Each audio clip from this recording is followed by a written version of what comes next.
Santana stated, quote, "I know it sounds new age, but in my meditation, this entity, which is called Metatron, he said, we want to hook you back to the radio airwave frequency. We want to reach junior high schools, and universities." Carlos Santana said that these spirits, which as we shall see in a little bit, were actually devils, had supernaturally brought different musicians to him and worked in the musical arena to bring them all together for this Landside album appropriately called Supernatural. Santana said, "I heard this entity wanted me to know I would be hooked up with the right writers, musicians, and producers for the purpose of reaching high school and college kids, so my inner instructions were clear." He said that Eric Clapton wanted to know if he could play on the album. He said, "All the people who played on the record said that they had heard my music before I called them, or that I appeared to them in dreams or something." Santana said they knew what was coming before they got the call.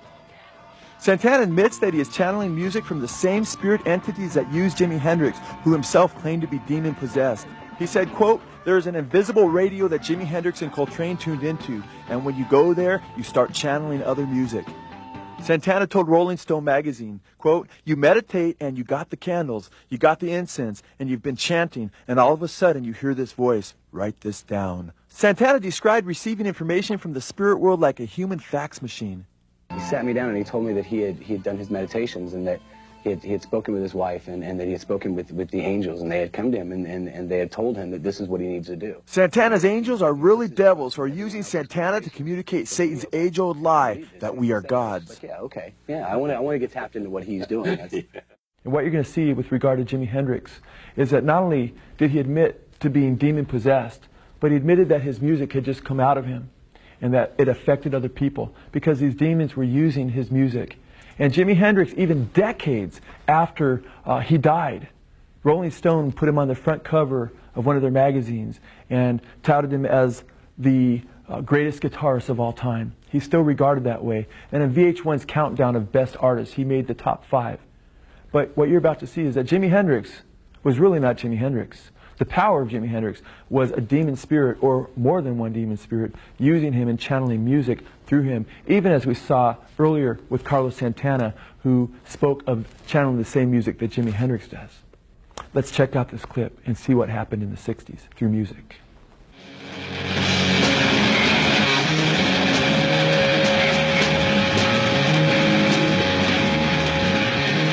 Jimi Hendrix, who claimed to be a voodoo child, stated, quote, "Things like witchcraft, which is a form of exploration and imagination, have been banned by the establishment and called evil. It's because people are frightened to find out the full power of the mind." The satanic powers Hendrix unleashed through his music, though, were absolutely destructive. Jimi Hendrix opened himself up to demonic beings who used him to initiate the hippie youth into the counterculture revolution.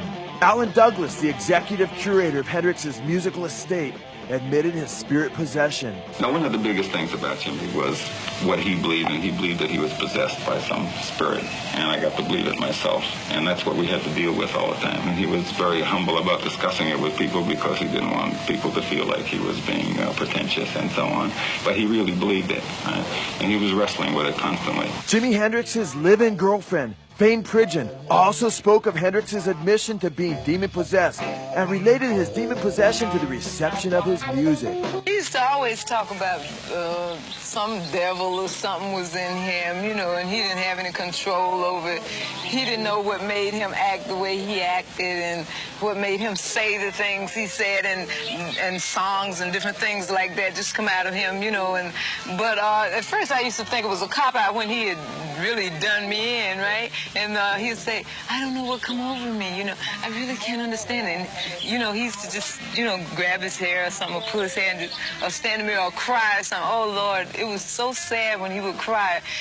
Maybe he was the first man, or maybe the only man that I've ever seen cry, you know, but it just killed me when he cried, because he felt like, it seems like to me he was so tormented and just torn apart, and like he really was obsessed, you know, with something really evil, you know. And he said, you know, like, you're from Georgia, you know, he said, I should know how, you know, people drive demons. He actually thought about, you know, if we ever go, because I used to talk about my grandmother and all her weird stuff, you know, and he used to talk about us going down there and having some root lady or somebody see if she could drive this demon out of him. Make a whole lot of money. Gonna be big, yeah. Blues master B.B. King said, quote, "As a musician, Robert Johnson had it all." I think he's the greatest folk blues guitar player that ever lived, and the greatest singer, the greatest writer. You know, you think you were getting a handle on playing the blues, and then to hear Johnson, you say, whoa, there's a long way to go yet. It's still the most powerful cry that I think you can find in music of the human voice. Blues master and Johnson's mentor, Son House, said of him before Johnson's transformation, "He sat at our feet and played during the break, and such another racket you've never heard." Son House said he made the audiences mad with his racket.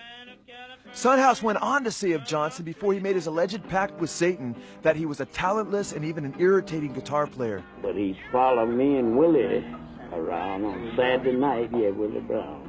And every time we stopped for rest and sit at a little guitar over in the corner or something and go out to catch air, you know, get the guitar and be trying to play it and be just noising the people, you know. And the folks would come out and say, "Why don't y'all, some of y'all go in there and meet that boy, get that thing down, he running us crazy." Finally he left, he run off from his father and mother. Then he went over in Arkansas or someplace. Well, he was gone about 6 to 8 months. It was during this period of 6 to 8 months that it is said that he made his pact with Satan on the crossroads of Highway 49 and 61 in Clarksdale, Mississippi. It was at these crossroads where the legendary experiences of Johnson trading in his eternal soul for temporary fame was said to have taken place in Clarksdale, Mississippi. Well, they say he sold himself to the devil. That's what they say. I heard a lot of people say that he sold himself to the devil, went to the crossroads and all that. After Johnson's alleged pact with Satan, everything changed as Johnson went from being the worst blues guitarist in a matter of months to the best. Some musicians who knew Johnson claimed that Johnson himself admitted that he sold his soul to Satan. He said he done that, went to the crossroads. I was up this morning. Son House said that when Johnson returned after 6 to 8 months, everything changed as Johnson was transformed almost before their very eyes. Then he come back. When he come back, me and Willie Brown was playing out there, and he walked in.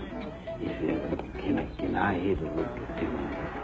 I said, "Nah, don't come back with that, Robert." I said, "You know the people don't want to hear that racket." He said, "Let them say what they want to say. I want you to see what I learned."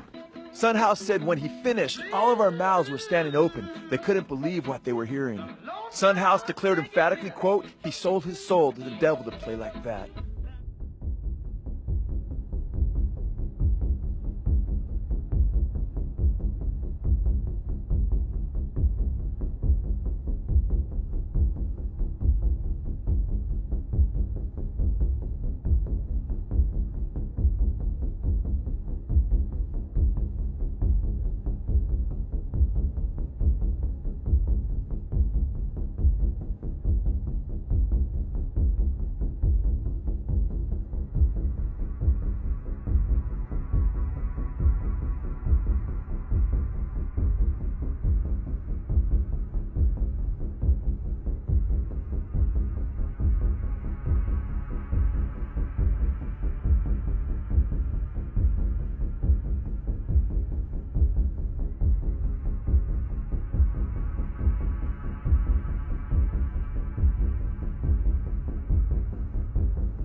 Forward. Your stairway lies on the whispering wind. And your stairway lies on the whispering wind. Backwards it says, 'cause I live with Satan. Listen carefully.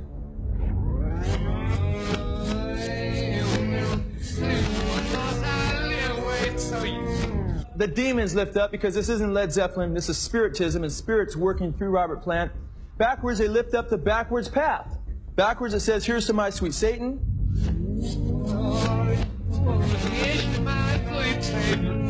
Did you hear that? Listen carefully. It says, I want to live it backwards, like the Zepp, whose power is Satan.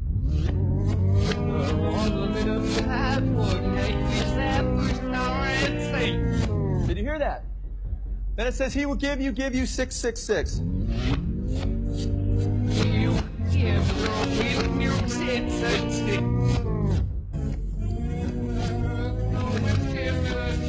Raise your hands if you heard that. Okay, it's quite obvious, and it's quite clear.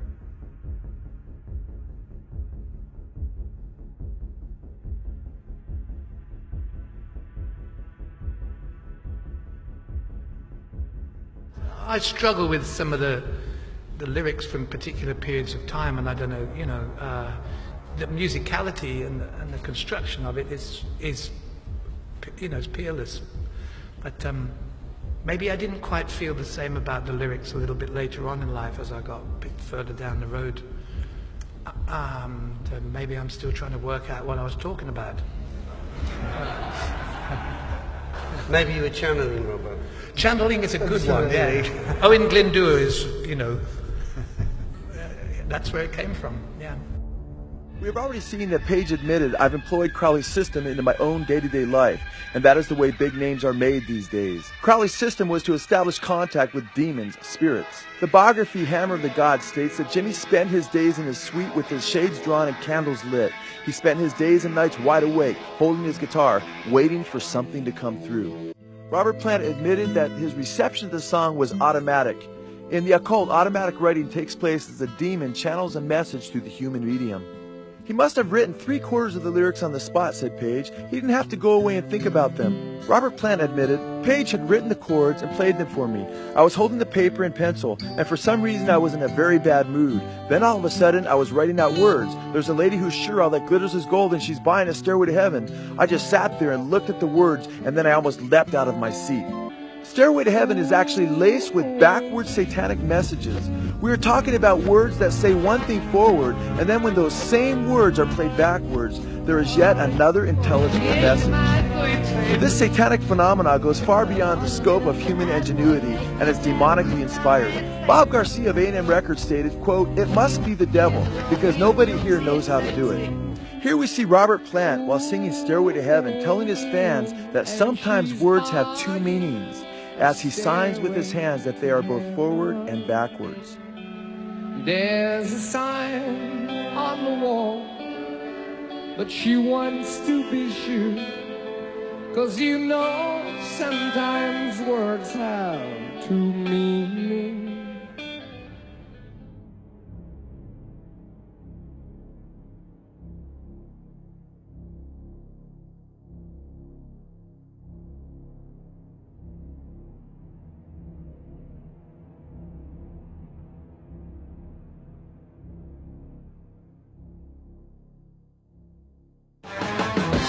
The rock group Led Zeppelin came crashing down after the sudden and unexpected death of their drummer, John Bonham.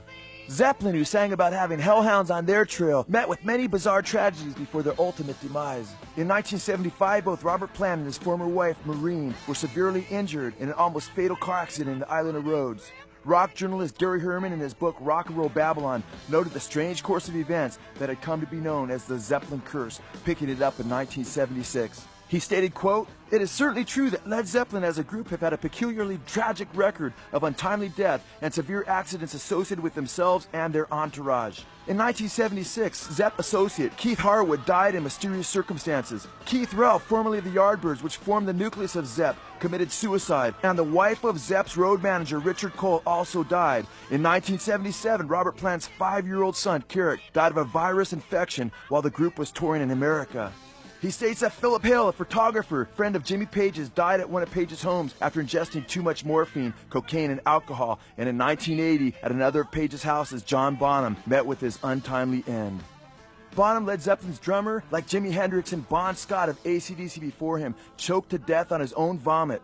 According to coroner's reports, he had consumed the equivalency of 40 measures of vodka. Many of the tragedies that had befallen Led Zeppelin were in fact self-inflicted. After doctors referred to the infection that took Robert Plant's son Carrick as being strange and very rare, Robert Plant later said, quote, "Why do these terrible things keep happening? What the blank is going on?" One disc jockey from Detroit believed that all these tragedies were a no-brainer and provided Plant with what he believed to be the obvious answer. He stated, quote, "If Jimmy Page would just lay off all that mystical, occult stuff and stop unleashing all those evil forces." Jimmy Page sought to evade what was becoming known more and more as the Led Zeppelin curse by saying, quote, "A lot of negative things have occurred recently, but tragedies happen." The London Evening News ran a headline declaring Zeppelin's black magic mystery. The article reported, quote, "An unnamed source close to the group commented, quote, 'It sounds crazy, but Robert Plant and everyone around the band is convinced that Jimmy's dabbling in black magic is responsible in some way to Bonzo's death and for all those other tragedies. I think the 3 remaining members of Zeppelin are now a little afraid of what's going to happen next.'"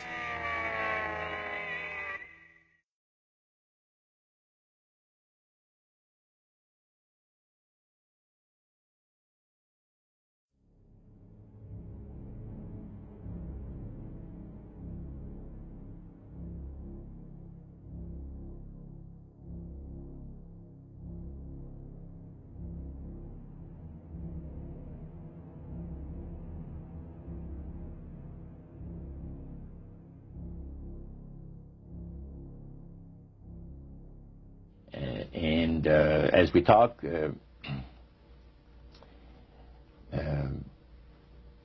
band leader says, "How long have you fellas been involved with sorcery?"